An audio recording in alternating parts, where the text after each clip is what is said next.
There is bombshell new investigative reporting in the New York Times exposing what was actually happening behind the scenes during Donald Trump's first term as he went on the warpath against his perceived political enemies and the extraordinary network of Trump aides who narrowly succeeded in slowing him down. Mike Schmidt from the New York Times writes about the spring of 2018 when, quote, Donald Trump, faced with an accelerating inquiry into his campaign's ties to Russia, was furious that the Justice Department was reluctant to strike back at those he saw as his enemies. Quote, in an Oval Office meeting, Mr. Trump told startled aides that if then Attorney General Jeff Sessions would not order the department to go after Hillary Clinton and Jim Comey, Trump would prosecute them himself. Quote, recognizing the extraordinary dangers of a president seeking not just to weaponize the criminal justice system for political ends, but trying as well to assume personal control over who should be investigated and charged, White House counsel Don McGahn sought to stall. Quote, how about I do this, McGahn told Trump, according to an account verified by witnesses. Quote, I'm going to write you a memo explaining to you what the law is and how it works. And I'll give that memo to you, and you can decide what you want to do. Schmidt writes that this, quote, marked the start of a more aggressive effort by Trump to deploy his power against his perceived enemies, despite warnings not to do so by top aides, and underscored what Schmidt calls, quote, a pattern where after Trump made repeated public or private demands for someone to be targeted by the government, that person then faced federal pressure of one kind or another. And that this, quote, has a powerful resonance today as Trump threatens to carry out a campaign of retribution if he returns to the White House, and has signaled that a second Trump administration would be stocked not with people who served as guardrails during his first term, but with carefully vetted loyalists who would eagerly carry out his wishes. It's where we start the hour. Some of our favorite reporters and friends with us at the table. New York Times investigative reporter Mike Schmidt is here. He is bylined on that piece of reporting, plus former assistant U.S. attorney, author of Remember, You Are a Wiley. Maya Wiley's back with us. Also joining us, professor of history at NYU, Ruth Ben-Ghiat joins us. Mike, take us through what you're reporting. I mean, I guess there's a lot there, but I think the thing that struck me the most about all of it is when we went back and we looked at what Trump said publicly and we looked at what he did privately, and then we looked what happened to these people. And pretty much for every person that he wanted investigated or targeted or gone after, something happened to them. And that was just a pattern that was really hard to look away from. It's criminal investigations, it's IRS audits, and this happened in 2020 around the books, but it's lawsuits against people who had written books against him. And all of that was just kind of startling because there's so much that happens with Trump on a day-to-day basis on so many different issues that keeping track of it can be hard. But when we took that step back and looked at the wreckage, it was more substantial than we thought. And this coming from a person myself who had spent an enormous amount of time trying to understand this issue. So, you know, is there a direct order that we have where Donald Trump said, you know, go do this? No, but Donald Trump in 2018, right after McGahn writes these memos to him, says that John Kerry should be prosecuted or investigated for the Logan Act. And 2 days later, SDNY gets a call from the Justice Department, or in a conversation, they say, begin this investigation into John Kerry. When Trump tweets about the investigation a year later, this is all in Berman's book. When Trump tweets about it a year later, DOJ calls SDNY to ask why they haven't been taking an investigative step.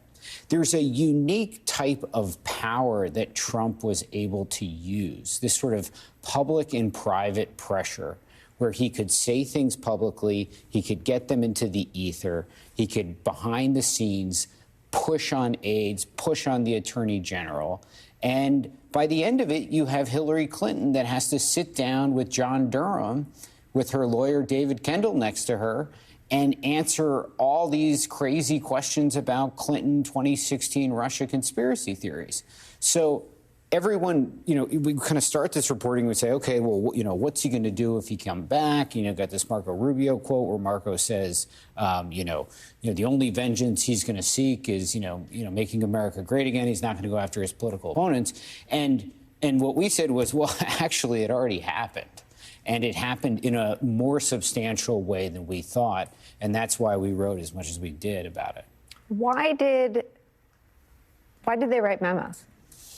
So Don McGahn and John Kelly had a way of dealing with Trump. If Trump wanted to do something and it was outright illegal, Kelly would say to Trump, you can't do it. Go to Congress, get Congress to get you to do it. And Trump would just get frustrated and go away. The problem that Kelly and McGahn ran into is the crack between things that are legal but they're wrong. So Trump could meddle in the Justice Department. That's a post-Watergate norm. That's not laid out in the law. So when they ran into those cracks like they did in 2018, and Trump wanted to get involved in Justice Department investigations, it was harder for them because they would have to explain to him, yes, you have the power to do this, but no, you shouldn't do it. And when they ran into those cracks, what they did was they wrote memos.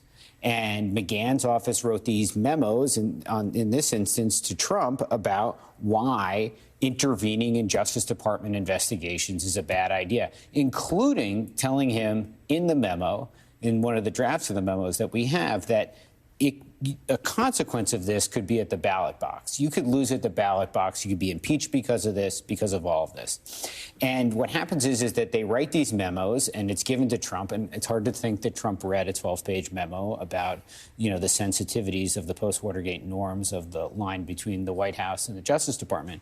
But what happens in the weeks afterwards is that copies, drafts of these memos were smuggled out of the White House. Now, why were they smuggled out of the White House? Because the people around the president didn't trust what he was going to do. And they wanted to have evidence that backed up the counsel that they had provided the president. So in publishing the story that we did on Sunday and publishing the chart that we did that showed, Trump's impact, we published thousands and thousands of words from two drafts of the memos that lay out, and you can see what the counsel's office told Trump. Why did they smuggle them out? Why did they smuggle? Why didn't they send him to Democrats on the Judiciary Committee or send him over to the FBI, which was by 18 investigating Donald Trump for obstruction of justice? Well, Mueller's team knew about the memos. Mueller's team knew about Trump's attempts to weaponize the government. But Mueller's team took a very narrow posture. And Trump legally could meddle in Justice Department investigations, and they were very serious about the four corners of their investigation. So they knew about the memos. They had discussions about trying to get the memos. They knew if they did that, and they asked Emmett Flood, who was the White House lawyer at the time for him, he wasn't going to give it to them. They could have pushed on witnesses to get it. And there's a quote in the story from one of the Mueller team prosecutors, and one of the Mueller team prosecutors, they have a book that's coming out, and that tells their side of the story of the whole investigation, not about this. And he says that, look, not all conduct that's awful is illegal. Mm-hmm. And this was some of the worst conduct that they saw. But it's not a central, there's some hints of it, and there's a little bit of stuff about Trump trying to use the Justice Department in the Mueller report, mm-hmm. but it is not a central theme. And when you hold up this whole, what's new is the text of the memos, right? I mean, because you broke the story about the IRS doing these incredibly invasive audits of Comey and McCabe. Your body of reporting on Comey and Strzok. I mean, a lot of the targeting of his perceived enemies, as well as the things he said on TV about treason, accusing all these folks of treason, were known. What seems to tie it together is that the people closest to him knew how dangerous it was. And now that he's running out of the closet as an authoritarian, it seems newly relevant. Is that the why? I think we wrote this story because I think it's the most important issue, or one of the most important issues at the center of the election. I think it's The problem is that if Donald Trump wanted to throw sand in the gears of Mueller's investigation and obstruct justice, that's not a good thing. And that's not how the system's supposed to work. And it might be illegal. And, your legal beagles can give you different opinions about whether he should have been prosecuted for that. But if Donald Trump or any president is going to selectively prosecute people and go after them because he doesn't like them and not based on the law and the facts, you begin to head down an authoritarian path that is different. This is not about a differing view of tax policy or a differing view of environmental policy. This is about the public seeing that the federal government is using its criminal powers not based on the laws and the facts. It is using them based solely on the political whims of the president. And once you do that, you start to ring a bell that I think is really hard to unring, because the public sees, okay, if I speak up, if I express my constitutional rights, these rights that we take so seriously in this country, if I say something, then I could get into trouble. And what it does is it chills the opposition, and it chills a lot of different things. So people say, oh, shit, I shouldn't say anything, I shouldn't do anything because I'm going to get targeted by the government. And what it does is it actually further entrenches the regime in power. So I kept on saying in these meetings that we'd have this story, I kept saying, I really think this is important. I really think we need to write about it. I mean, Ruth, this is also, it's sort of your expertise. This is where Trump doesn't become like John Yoo, the mega right-wingers who believe in the absolute power of the executive. This is when he becomes to the right of Orban. This is when we're wrong to even place this conduct on the spectrum of Democrat or Republican past people in America, but to compare him next to Putin and Orban in terms of how they use the justice system in their autocracies.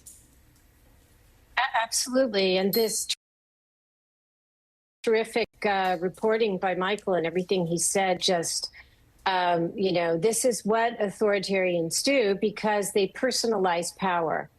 And, they go after enemies who can harm them, and they use their personal, it's all about personal vendetta. And the things that have been done, the lawsuits, that, having them investigated for tax irregularities.